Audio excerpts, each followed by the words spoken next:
Okay, here's a little bit of a more definitive word on manifestation. And so this is about manifestation. Me saying things I've noticed overall that have been true over many circumstances instead of me speculating and analyzing particular instances as I usually do. Which I think has a lot of value, but I think also I've come to this point where my content where like I have so much material about certain topics that I don't know how to magnify, one video and say, oh, this is the video that, because it's like a journal. It's not, I don't care that much about outreach, although someone can watch even one of my more, speculative videos and still get some good stuff out, or maybe it'll be something that they also were experiencing, like it really is a way for me to communicate with my friends, and occasionally I can make more friends through the entire array of social media presence. So, one thing that I've noticed is that if you celebrate manifestation, you need to have a good idea of how much you want to celebrate manifestations, because you want to celebrate the good things in your life. You want to show that appreciation for what has happened, what has gone right, what has occurred.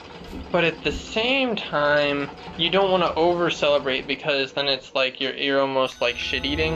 You're almost like oh yes, universe, thank you for giving me this thing I desperately needed. It's that's kind of a lack mentality, right?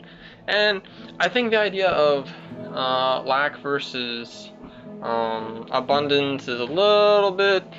I think it's a good shorthand, but I think it's more complicated than that. And I think, yeah, I think another thing that's hard is that I didn't really try to manifest money because I don't feel comfortable with money, and that my discomfort with money is to a point where it's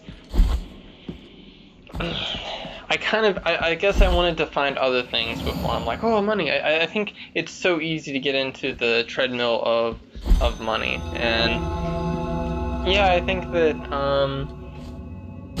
the way money is in our world now, it's like there's a lot of fear around it, and it's I don't know, I think money kind of ushers you into bad things. So I haven't focused much on money, and also the maintenance of having more than a certain amount of money can be difficult. I just don't know enough. I'm not comfortable enough. Also, it's like people get jealous of you, and this is another thing. Is I used to be like, oh, people are jealous, but I found out that like, even I get jealous when someone gets something that I sort of wanted or something. I mean, not really so much at this point, but like, I think jealousy is really natural. I think also me not being jealous is also a sign of me being in this yogic state of just this yogic indifference. And yogic indifference is saying no to life. It's saying, which I wanted to go and find out how to be a yogi and find out, in a very obtuse way I got all that I wanted. And I think it's better to be like, I've taken a lot of good lessons and good things from this yogic phase, but I think it's better to be a magician and be active in the world, because then you're just a yogi plus. Like you don't have to be out in a monastery or something, or up in a cave in the Himalayas to have this good thing for yourself, have good things for yourself, to be in a good consciousness and things like that. In fact, being a yogi is also kind of shitty, because it's kind of like, oh, I don't need those people. I'm just gonna be island me here in the Himalayas, So, I mean, I like it. I like it, and it is addicting. I forget which actor said this, that being alone is addicting. I read that, I'm like, he's absolutely right. But the other thing is, like, then when you've been alone for a long time, like alone in the sense of not hanging out with people, period, you get to the point where you're like, you feel you don't have that need from others. You don't need to supply yourself from others, so you just don't need to say things. And then, but then you're not giving, you're not getting. There's just a lot of experiences you're not gonna get because you're not actually even really present. And I don't know how to beat that. And I also don't really care to. So this is something where I've kind of lost a lot of my desires for what I wanted to do in life or whatever, and I think too much desire is a huge issue. That's another thing, is as long as you have desire, you can produce with manifestation. But if you lose desire, sometimes losing desire is the thing incoming, and sometimes losing desire is, you've just sort of given up on it. But I think if you have too many desires, it's just very hard to get anything because you're not focused. And that's one thing is, I think a lot of spirits want things for you, and you think you want them for yourself, but it's actually a spirit. And then as you become more powerful, you realize, oh, this isn't me, this is, X or Y ancestor spirit. And that's really annoying. So, yeah, back to the over-celebrating thing. That's a really big one, I think, is to think, okay, I want to, I guess I'll put it this way. Visualize the person you want to be, and then think about how you would think about things if you already had everything you want, and put things in that proportion, and just generally creates better results. So the other thing is another big thing, and that's part of that last thing. It's part of the over celebrating thing. If you're over celebrating, thinking that you're going to, it's still kind of a version of trying to feed the cosmic vending machine with what you think will produce results, and it's really more about getting into a state of consciousness. Like, I don't have money at the moment, but I have a lot of other kinds of wealth that are really can feed me in ways that wealth probably couldn't. Especially a big one is I've traded a lot of wealth and money, or relationships and things, for pure knowledge. Like I can actually feel it, how I could probably have, my karma is being spent. It's like I have a dollar amount in karma. I have 50 karma bucks, and I spent 40 of it on learning the secrets of the universe, because I've been obsessed, and that obsession's also been creating bad results for me.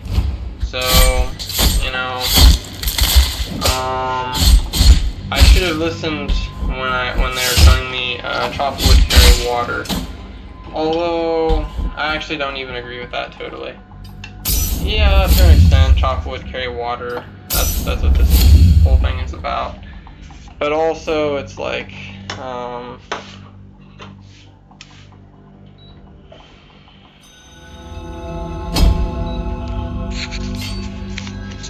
when you think about being present, doing things and doing it with presence, like, I don't know, I think it's not the best metaphor.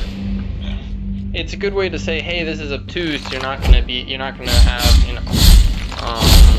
able to produce flames from your hands or something.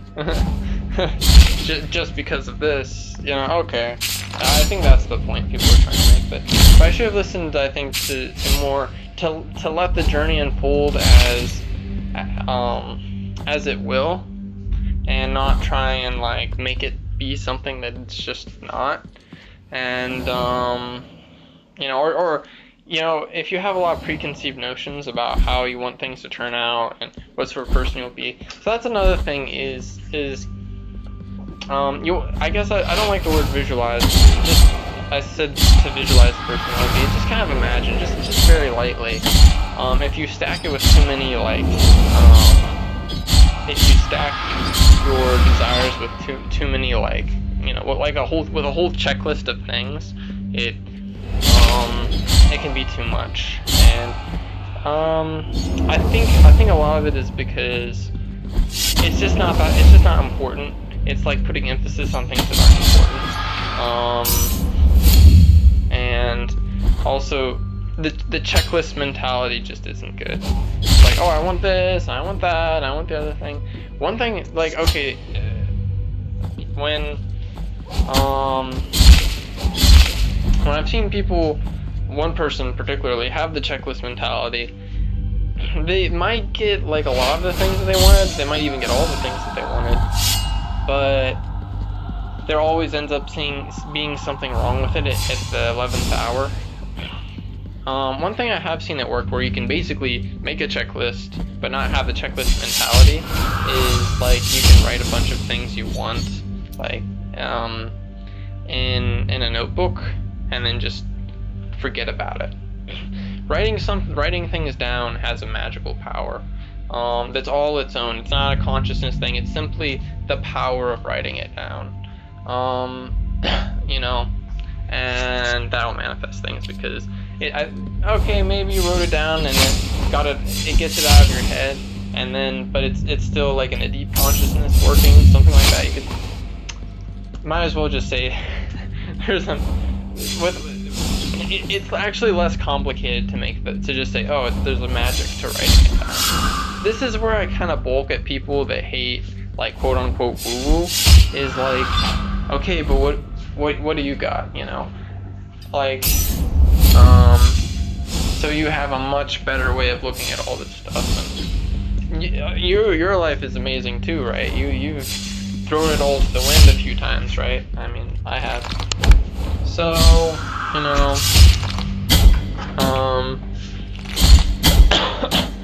yeah.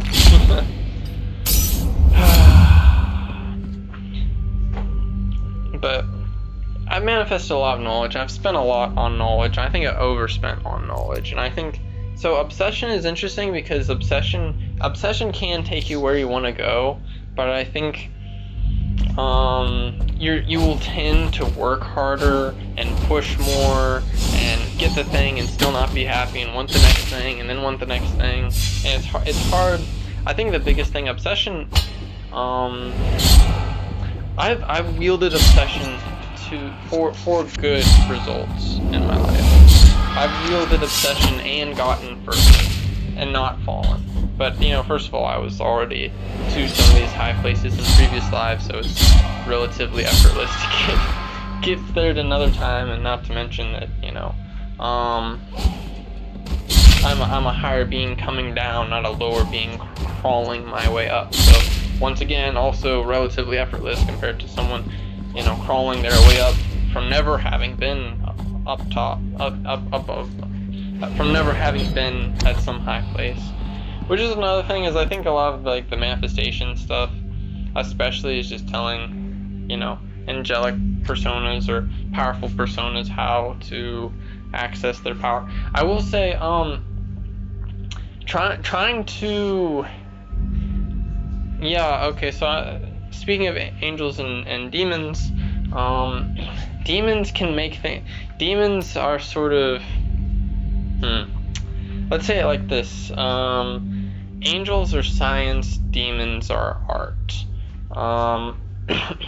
So the science is like, oh, this is ultimately how it works, and like this, and like this, and like this. And there's a certain alchemy, there's a certain poetry for how to get art and science to marry. If you can get art and science to marry, then, you know, you can have a lot of better results. But I will say this, just wanting something, like, a lot of this manifestation stuff is based on, it's based on things that you may not know, and that can be very hard to learn. So sometimes something doesn't work out, and it could be some cosmic rule that you just don't know, or some nature of like the elements. Like you want something that's sort of emotional, you know, like, okay, let's say you want a significant other, but what you really want under that is the desire for emotional fulfillment, and that's gonna be water. Or perhaps there's the desire for, passion. That's going to be fire. You want that fire in your life. So you're requesting an invocation of fire. Maybe actually you could just do a magical invocation of fire itself. Be passionate, and that could help. So yeah, I think this is something where understanding elements and planets can really upgrade your ability to manifest something, because you understand it's not the thing as much as it's these primordial forces, and you can leverage primordial forces to get you the thing. So manifestation isn't so much a vending machine as it is like this weird chess game. It's more of a skill claw or something. No, it's more complicated than that. It's like there's a lot of things you have that could be blocking. There can be a spirit directly blocking you. There can be there's just so many levels to these things. Luckily, everything trickles up to certain common powers, so you can go to the common higher powers, and if you understand the planets and elements, which is it makes it a lot easier. But always, I think with the occult, you'll come up against something, and you'll be like, oh, how do I get around this? And it can be complicated. So yeah. Continuing on, I didn't explain the Goetia versus angel magic side of it, the heaven versus hell side, as much as I should have. I think with angelic things, maybe you invoke the energy of a thing, or you assume the energy of a thing, and then that harmonizes the matter to come and be like, and bringing you the thing that you've energetically already assumed, because it's based on resonance. It's not foolproof though. A lot of people love this sort of thing. For me, I have a lot of spirits like gatekeeping me from a lot of stuff because I'm doing important work. The minute I get something to expand myself, I'm going to use that expanded position to do more. Ergo, the spirits are going to keep me from doing that, because the more I get, the more I'm going to use that to misbehave, basically, and do my own thing. Goetia and Qliphoth, on the other hand, I believe that there's a connection between Goetia and Qliphoth. That and I'm talking about Qliphoth as in inside the Earth, not as in.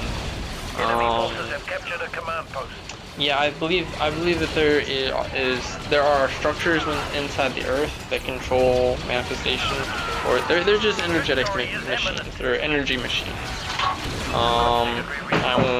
I won't go through all kinds of work trying to describe that, or verify that with my different experiences, or relate that to this or that. But then also I see that there's a pit. So I think it's like there's Sheol, there's Hell, and then there's Tartarus. There's this pocket coming out of that's like it's like DLC or something. So it's just there. It's like a sub-dimension or something like that, and that's its own whole other thing. I'm talking about Qliphoth as in Hell, as in Sheol, as in the subterranean realms, and in this realm, there's just these machines, and the machines, I would relate it like heaven is like the head, and hell is like the genitals. And maybe Earth is like the heart. And it's interesting because heavenly beings are very cold and calculating, and they're very absolute. Especially angels are like this, like actual angels. But even like devas are kind of like this. I kind of maybe get the sense that in the Hindu scriptures that maybe when they're talking about a lot of the gods being, I guess I got the sense that the gods were these passionate, very human-like beings, and now I think that's not really the case. I think their activities are really mysterious and come from very mysterious intentions and motivations compared to humans. It's like when Indra goes and he practically essays a girl. It's not, maybe it's coming from lust. There is, it is a trope of angels lusting after women, or perhaps there's some 5D chess game going on that's beyond human calculation, basically. So, that's a tough one. Or like when Chandra sleeps with Brihaspati, Jupiter's wife, and then Jupiter curses the child that they conceived together.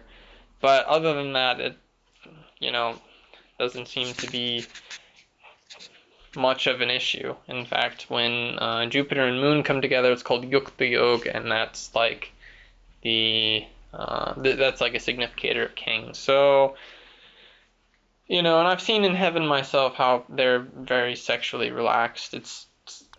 Originally, at first, I was like, stop. It was so shocking, but now I'm like, yeah, whatever. Yeah. It's worth noting that in the Hindu scriptures, it says, at least in most parts of heaven, that there are no children. People are just, they're born out of a woman, and then they grow up in like seconds. That's what it says in the Srimad Bhagavatam. Enemy forces have captured a command post. So, okay, heaven, they're very mental. Enemy forces have captured a command post. Hell, the post. beings are very, they're very,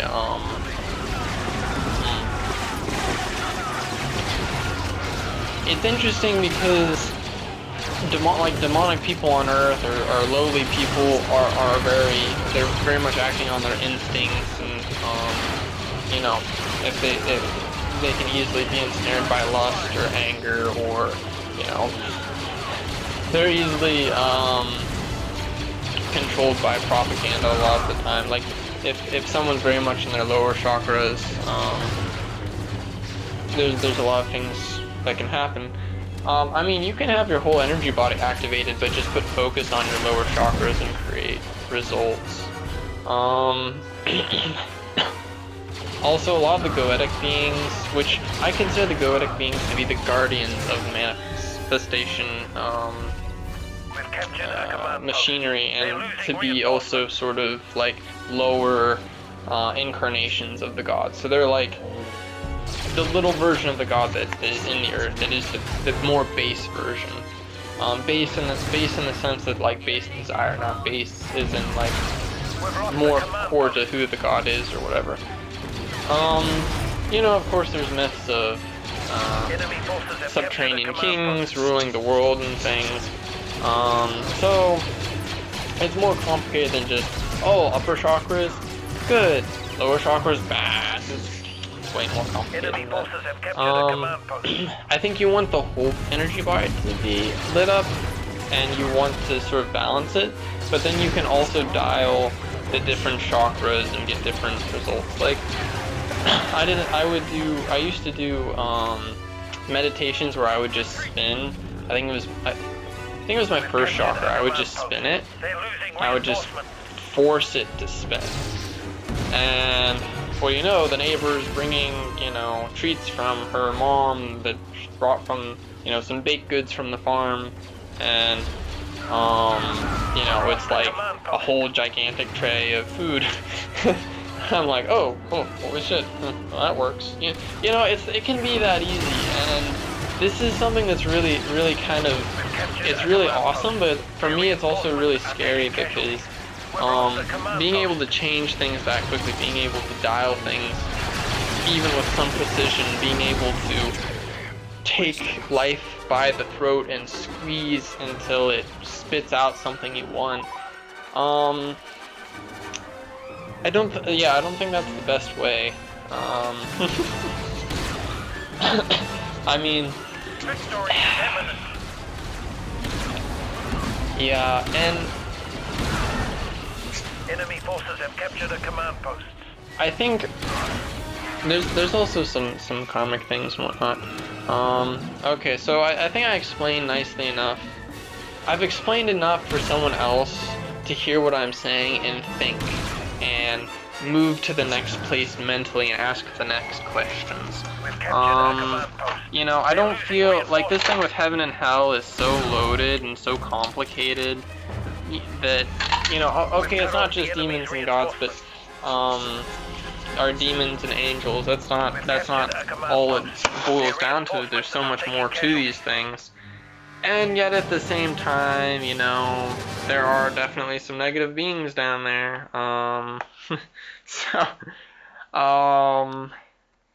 You know, actually, if you astral project down into hell, yeah, you'll see some pretty scary shit. You know, honestly, heavenly beings are also pretty scary, and you will get really pissed off if you enter the heavenly realms without like permission or something. Okay, that can happen. That's happened to me, I think twice, 3 times, where it was like really serious, like it was more serious about it. The other thing is heaven isn't the same as other planets. I've come to, I think heaven is heaven is universal, I'll put it that way. In the cosmology as I've understood it by the Mahabharata teaching,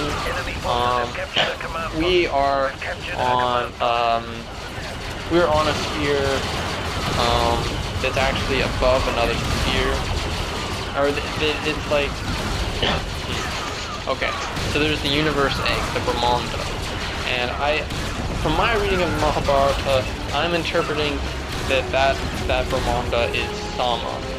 Sama is the continent that is like, that we're floating above.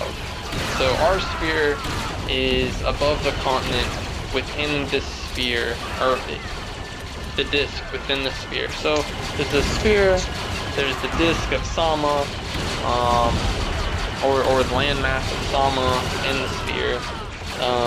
The sphere being like the aura of the whole of the universe,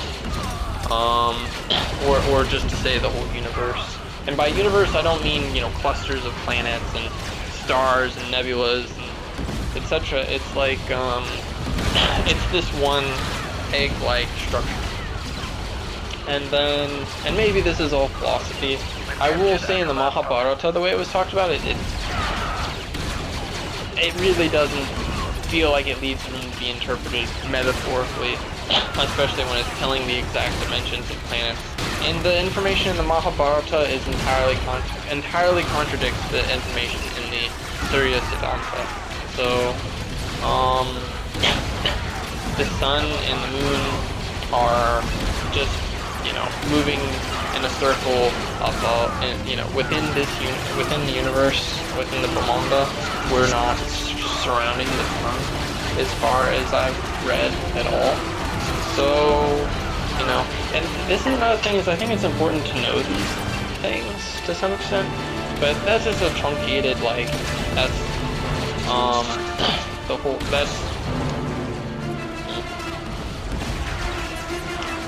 a truncated, this is the cosmology I understand from the Mahabharata. And I have an article about it, you know, shoot me a text basically, I'll send you the link to it or something. It's on my Substack, but it's also on Facebook, but you'll never find it on Facebook.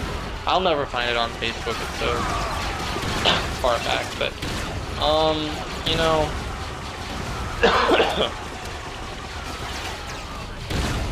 like, when we talk about aliens, it may be that the aliens are in a whole nother universe, and that the star is like a portal to their universe, and they're outside of the dominion of the gods.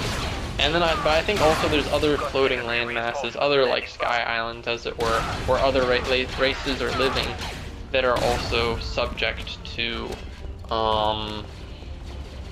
the gods of this universe. So yeah, a lot of what we call aliens actually live within our universe. They just live on a landmass we don't have access to. That's my thought about it from the Mahabharata. I'm gonna believe the Mahabharata before I believe NASA. That's it. That's it. I'm not, you know, not really interested in. I'm not holding on to these things so tightly. You know, if I went out in a rocket ship and saw that the Earth is round, I'd be like, oh shit, you know. and it's surrounding the sun, and you know, I saw everything as it's been explained, but I don't think it is. Okay, the reason why I'm mentioning all of this is because you know, there's just different levels of dominion where, you know, one being can override another. So to understand what the, you know, sort of what's the governance here, that's really powerful. And you know, just knowing where things, because I mean, I'm talking about, you know, sort of the great work, doing some spiritual thing, being a soldier in some of the spiritual war, which, you know, yeah. So doing all of that, which I think with all this manifestation stuff, I think to some extent the elites want to produce a different kind of person and want to sensitize people more to consciousness and things, and I think that's why some of these things have become popular. I don't think it's like entirely organic is what I'm saying. So okay, anyways, moving on. Past lives. So, you know, your past lives, it's like, you know, you did things in past lives, you have patterns you've created, so you're probably just gonna go right back to those patterns, right? I mean, why wouldn't you, pretty much. So, you know,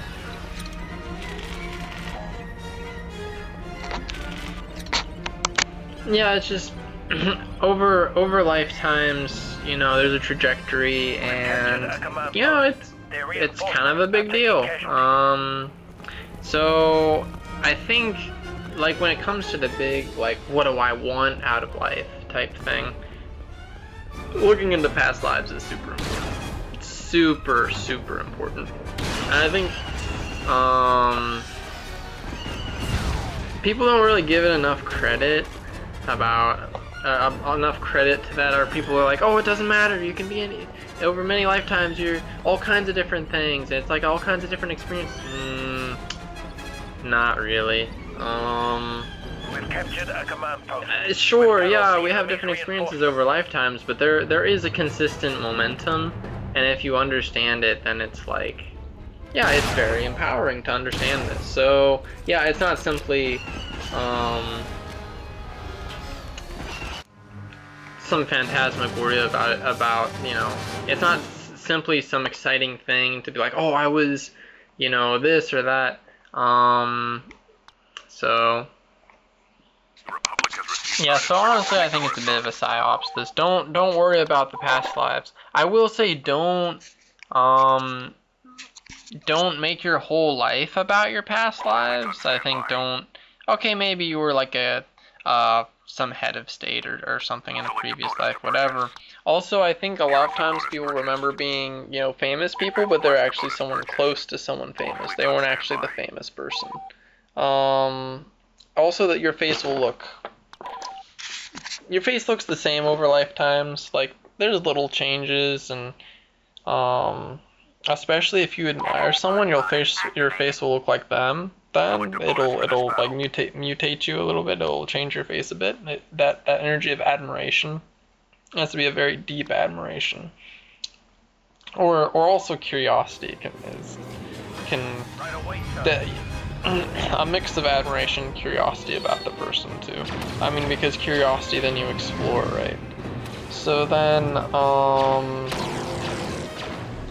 yeah, so your face though was still gonna be, you can look back and see your previous lives and you're like, oh, you know, I mean, most people probably wouldn't even be able to find out who they were, and probably whoever they were wasn't, you know, that big of a deal. Let's face it, but you know, I think almost anyone can learn a lot of things to make their life, make themselves more powerful, make their life more powerful, things like that. But yeah, so there's also a thing of like dharma, karma, what you're trying to do in the life. I would say, so this is a little bit coming from, this is something I've been thinking about, but also heard it recently, and it's kind of made a few things click. And that's that there isn't necessarily a one particular thing that quote unquote like God wants you to do, or that's your like true will. It's more like, you know, there's a few things you might want to do, or you kind of want to do this type of thing, and then, you know, you just move that way, and yeah, you just do what you can when you can type thing. And if you have a dream, you know, yeah, it takes some energy to realize that when you don't have the material in front of you. So and it depends how much heat is there in this desire, because the hotter the desire is, Their shields have been disabled. on one hand, it can magnetize things towards you, but also the funny thing is, if you have a really hot desire towards something, it can magnetize it towards you and repulse it at the same time.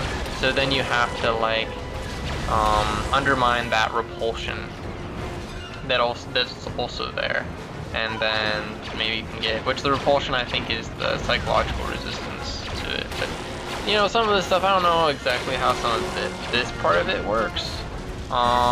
Because like manifesting knowledge, you can have a hot desire for knowledge, infinitely hot, and the knowledge will still come to you. I have realized I've kind of underestimated. You know, I thought I could just learn a bunch of stuff, and that would kind of do the work for me, and to some extent I was right. But also you kind of have to grapple with like luck and fortunes and things. So I'm taking more interest in that now, or putting some interest in it. I'm still big into learning, but yeah. But yeah, I think if you're waiting for, you know, God's will, God's leading in your life, you want to make the divine energy a part of your life. You know, you want to make that part of your thinking.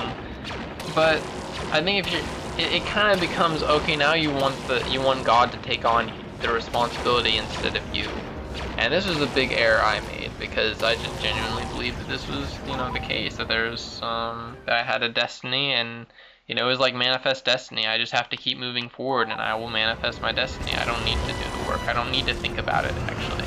I mean, I need to think about it, but I don't need to think about the point. The point will manifest itself. And to some extent, there are some things I was really advanced and correct about, even in this mindset. But all in all, I was trying to deflect the responsibility of choosing. And you know, I think we should be judicious about choosing and wait until we're certain and be patient, and kind of let the universe unravel things for us a little bit. But I think also we should still choose, make the choice, magnetize things towards us, magnetize think, you know, different energies and scenarios, and then, you know, to happen in our life, and then through that we can have this energetic conversation with the nature and figure out what we want, where we're going, what's like the best thing to do right now, etc., etc. So yeah. Yeah, it's not like being an atheist or something, or like, oh, God doesn't matter. I mean, the thing is, God is really on another level, whether we think it's an energy or it's ourself on a higher plane or whatever. It's really a whole nother level, and there's not really a point to being, you know, manifest in the world and then just being robots for, you know, divine will or something. That's not really the point, and that's not what the Bible's trying to convey. That's not what any of the spiritual texts are trying to convey, as far as I can see. It's more like, you know, we're here, we make choices, we live a life, we, you know, we do the best we can, and yeah, there's certain things we have and that we can make choices on, and there's certain things we just don't have, and we affect each other and we fall into each other's patterns because, you know, on an energetic level, let's just, okay, I'm trying to think of like a generic therapy speak thing I can throw out there. Okay, let's say I'm an avoidant attachment type. I don't know anything about this stuff. I don't take it that seriously, for one thing, but let's say for you know, conversation's sake, for monologue's sake, that yeah, I have an avoidant attachment style, so I need someone else to chase me so I can continue the story of running away from love, or you know, love even in a friendship as well, and that someone will catch me and pin me down, and or jump through the hoops that I need them to jump through to feel like, you know, what is it, that I can say, okay, now I can feel love, I can, you know, something like that. I don't know, I'm really not familiar with the topic. So, you know, let's just say I go around walking around with that energy, with that encoded in my subconscious, and other people's subconsciouses are reacting to, or subconsciously reacting to it. So, you know, let's say, you know, a friend or you know, a girl who has some interest in me, like maybe someone has some compatible subconscious bullshit, and then that causes them to react on these very automatic settings, and then it's like someone's chasing me because they feel like they need to chase and work to experience love, and I feel like, you know, I need to hide from love, and then it becomes like, so there's a lot of talk about these, that sort of thing, systems like this. So I have kind of two thoughts about this. First of all, culture can encode a lot of this sort of subconscious things, and so there's a lot of covenants of being in a society that we pick up on, or even from art, you know, like watching TV, you know, the same, it's like, I've seen it where people, their favorite movie or their favorite TV show really has a big effect on them subconsciously, and they don't even realize it. A movie can change a person's whole life trajectory, and they don't even know. You know, and it's kind of a weird thing of like, if you keep throwing mud at the wall and making more movies and making more shows, you know, talking about like the world government, eventually everyone's gonna get redirected in some way that's good for you or something.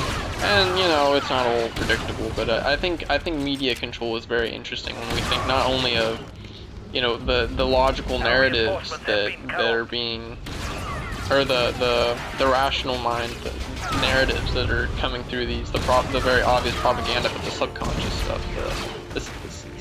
sometimes the subtext of things.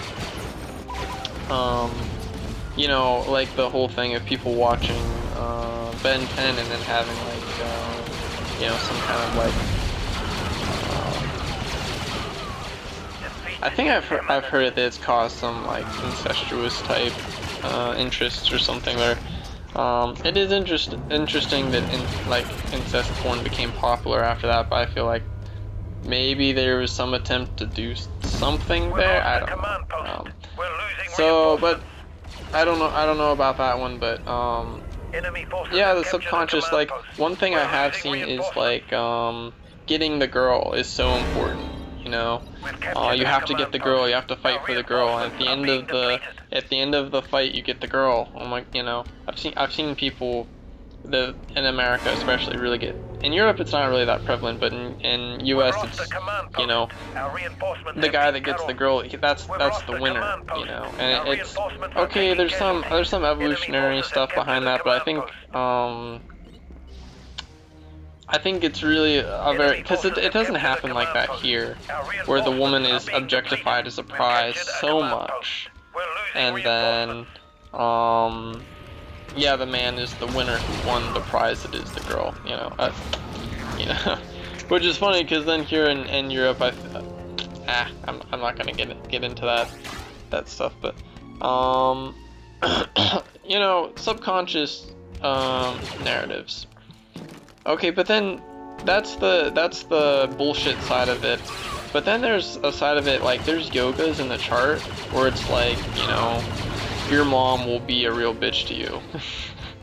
And so you will actually cause your mom, as a child, you're causing your mom to be a bitch to you energetically because of what's in your chart, because of the placement of the planets, because, you know, a cold mother will raise a certain kind of son. Or your father's gonna be, you know, really warm and nice and play with you because of, you know, some condition of sun in the chart, or your brother will be like this because of how Mercury is in your chart, or, you know, your sister will be like this, you know.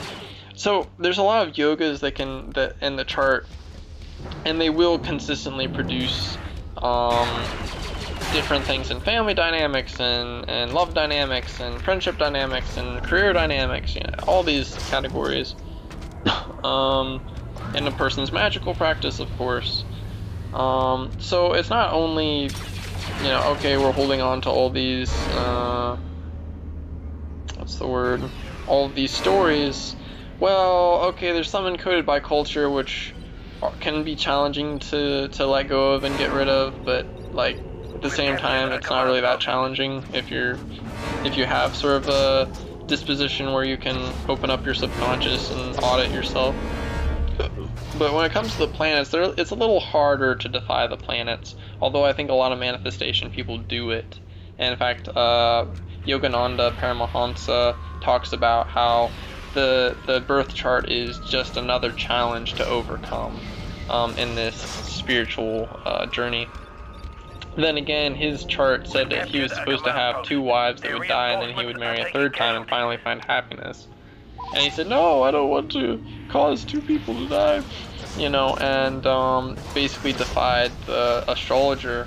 He was like, no, I'm not, and they're like, no, you should just do your karma so it can be over with, you know, which is actually not such bad advice, but Yogananda Paramahansa is saying that no, I'm going to overcome this reality, this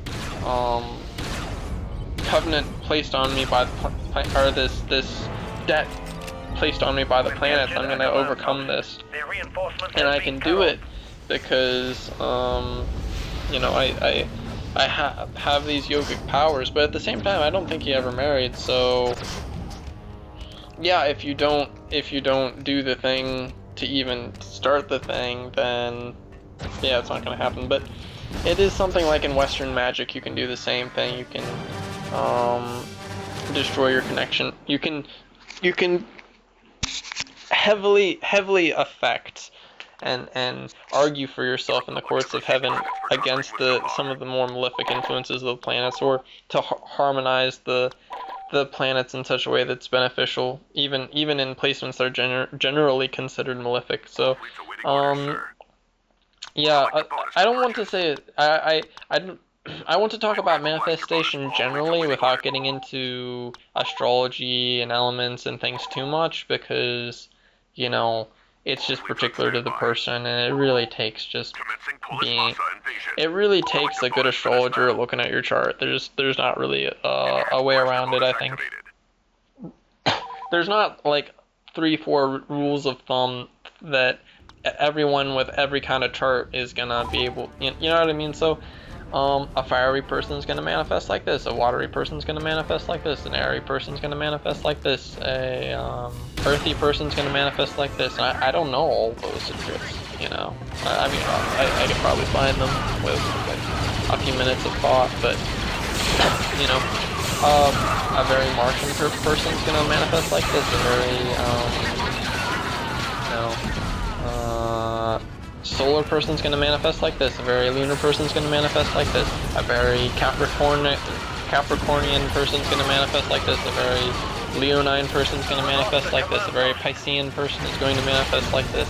You know, and all of these are dialed. Like, you know, you have someone has Sun in Pisces, and from the chart it's clear that the Sun is kind of ruling the chart as normally it would. But also you can see that reflected in a few different ways, in different arrangements in the chart, different dignities and things. And so Sun is in Pisces. So we're looking at Pisces, the great godfish. We're looking at the Sun, the father, the intellect, the ego, and then we're looking at air. And we're having to think about all of these things at once. So it's not some simple thing. It's not just like, oh, you know, find out which of the 4 types of people you are, the 4 temperaments. You know, and even the 4 temperaments is fairly complicated. But the 4 temperaments is just like one gateway drug into a whole bunch of other things. I think it's valuable, but yeah, so I guess I'm trying to say there's a lot to it, and if you want to go further and diagnose problems, you have to get astrology or things like that. So I mean, you know, you can just like pray over it or something, or you know, do whatever thing like that. I don't know, draw some tarot cards, something. Honestly, before I knew astrology, and I just did tarot cards, that was very helpful, and I didn't know like the correspondences or anything of the cards that well. I kind of knew the meanings, sometimes not even, so when I first started, you know. And yeah, it was incredibly helpful. So sometimes you don't have to overthink it. On the other hand, sometimes you don't have to overthink it like that. But it's good to know a lot of stuff. It's good to know kind of what you're doing and where all this is going and what the idea is. So yeah.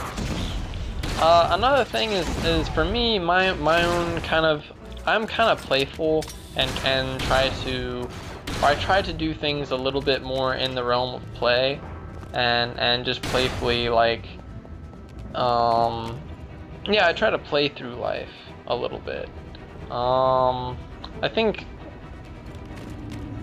yeah, anyways, you know, there's different play styles. It's like a video game. Life is like a video game, and you know, you're an RPG character, and you know, you get to pick what do you put your time towards, what do you put your energy towards, what do you put your thoughts towards. So yeah. I think maybe one last thing is, one thing that sort of bothers me with a lot of the manifestation community is sometimes suffering is good for you, and if you have this mentality like if you're suffering, something's wrong. I personally think, for me, I almost have like an enjoyment of suffering at a subtle level, because I'm like, oh, this is elevating me. You know, kind of like Joseph in Genesis, where he keeps going through all this horrible shit, and he just keeps being like, okay, whatever, you know, and he keeps being he keeps being the controller wherever he goes. He's in control of the scenario, although he's not, you know, intending to be in control. He's just trusting God. He's letting things work out for him even when they don't sound good, kind of. And then he is actually having a very enviable position, although, you know, I mean, he went to jail, but he was like the warden in the jail. They made him the warden. So, you know, and this is something where ego's like, oh, you know, you're in this situation, you're in that condition, you're in, you know, blah blah blah blah blah. That's bad. Where the truth is, you know, well, it's life is consciousness, you know, and where you're at in your consciousness is going to be your reality. So in his consciousness, he was devoted to the Lord. He was the chosen.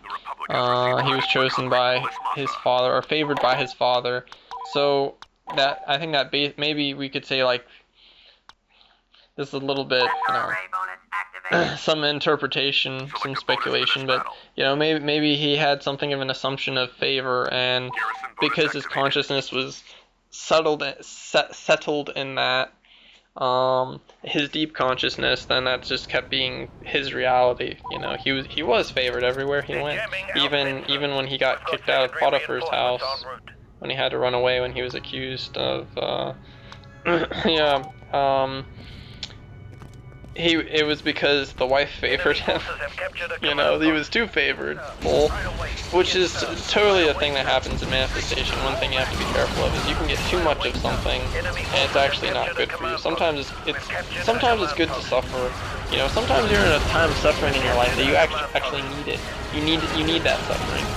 And if you're like, you know, I mean, you're getting something you need, so, you know, yeah, sometimes God's giving you what you need. Let's say God, the universe is giving you something that you need, and you need to be present and recognize that, and recognize what you're being taught, and recognize, you know, but also be able to just let go of things, let go of the feelings of obligation or guilt or you know, self-disgust or something. So many people are holding on to so much animosity against their life and themselves, I guess as mirrors of each other, and it's not necessary, you know, it's just not necessary. Just strap in, and sometimes you have, you know, you have obstacles, you have difficulties. You know, now I'm being alone a lot, and I'm working on my animation. I'm doing the same thing I've always done, it's just now I like the process, and you know, I like the process, and I'm continuously working on something and looking at finishing it. And I'm a little more artistically mature, I would say. So I kind of like have the life I always wanted, you know, on these few things that really are having the power to make me feel like actually fulfilled. Maybe fulfilled is the wrong word, but I feel like I'm doing the thing I want to do, and I really wanted to find that ability to play again, you know, because I felt like, you know, at some point in my childhood I lost something, and I wanted to get that back, and I felt like it wasn't natural for me to lose that.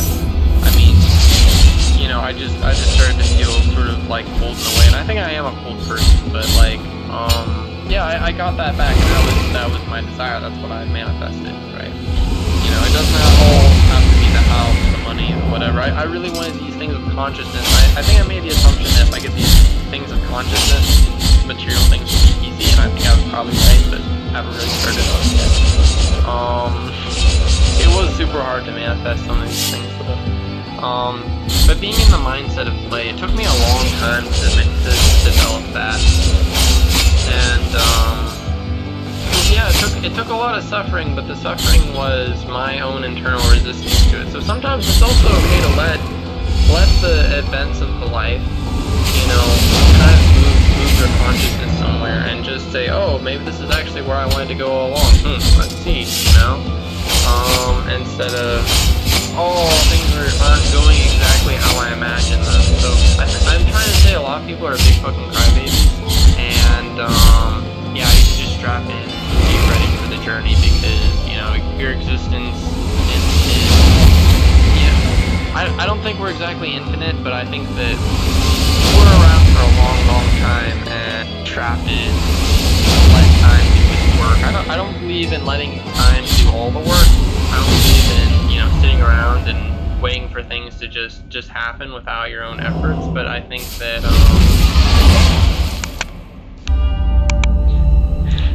sorry, I just learned just now that my voice recorder cuts off at the 1 hour mark. So continuing from the last, and also the previous was continuing from the last.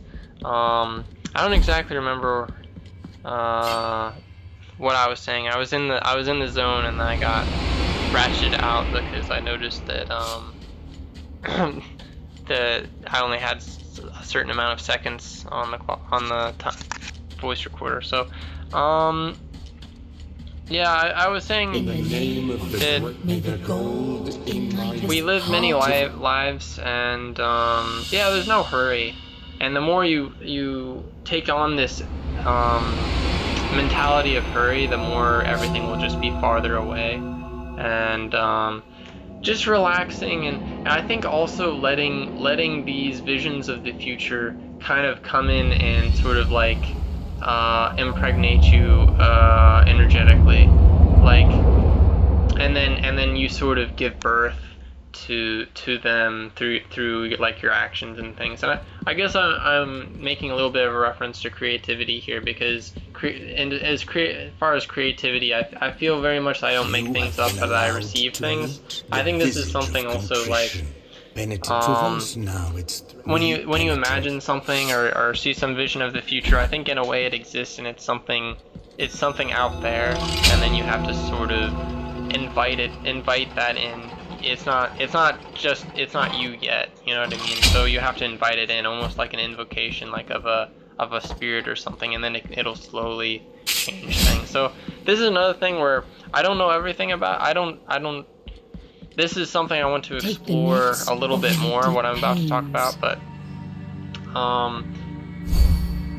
I know that there's a lot of really obtuse things with these topics of manifestation and whatnot, where like, okay, I can more like think of it as if invoking an energy of what I want, you know, like I want more abundance, and then I invoke that, and then suddenly I have a bunch of free time. Well, you know, I was kind of hoping for money, but like free time is good too, huh? Interesting. Or you know, yeah, you stop overeating or something, or you start eating more if you have trouble remembering to eat, or, you know, there's all kinds of ways that these things can manifest. So inviting these energies into your life, and sometimes it's repeatedly inviting these energies into your life so that they can mutate you more and more and more until you're to some more desirable place. I think you, if like, when I imagine, okay, I want to be this person, or I don't visualize the person I want to be that much. I guess I find trying to make an identity or something is, I don't know, it doesn't make that much sense. It doesn't work for me. I mean, it doesn't work for me to even try it, you know. But this idea of bringing these things into your life so that they can change things subtly, like, if I would imagine though what the outcome would be, or where I would be later, it's almost never been like it. Actually, it's never been like that. It's always yeah, you just can't account for how things will actually go. I think that the imagination about the future is very symbolic also. Maybe these are cosmic concepts we're sensing, and we actually have a hunger for something spiritual, and this manifestation thing is like, okay, come into my life, this spiritual energy, and then it comes. So yeah, I should probably do some study into Yeah, I guess I'm doing it. I mean, living is manifesting, is to study manifestation. If you are thinking about, oh, how am I going to get something, and you're thinking about it on a consciousness level, I guess that's already so. But you know, in the spirit of letting things unravel themselves, but also putting attention on things and saying, this is what I want, and then watching it, and you know, that sort of thing. So. Anyways, this little epilogue I've just done is probably a little harder to follow, but I think it's a good word to add about how weird some of these things are when you actually look under the hood. I'm speaking a little bit from my experience in ceremonial magic here, and seeing things manifest from that, or of course, physically going in or not physically, but going in astral projecting, or almost through astral projection, through energy work, manually turning chakras to get certain results.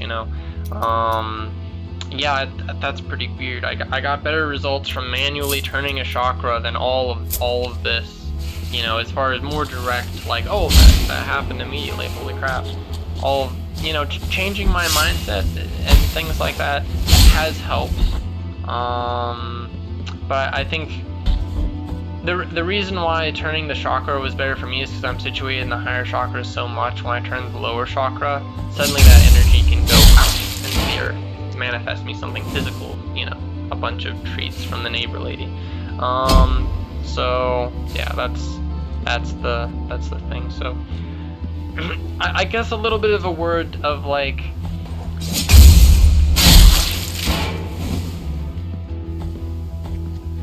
yeah, there's more to it. There's a lot to it. I mean, how to make something manifest in the world. Anyways.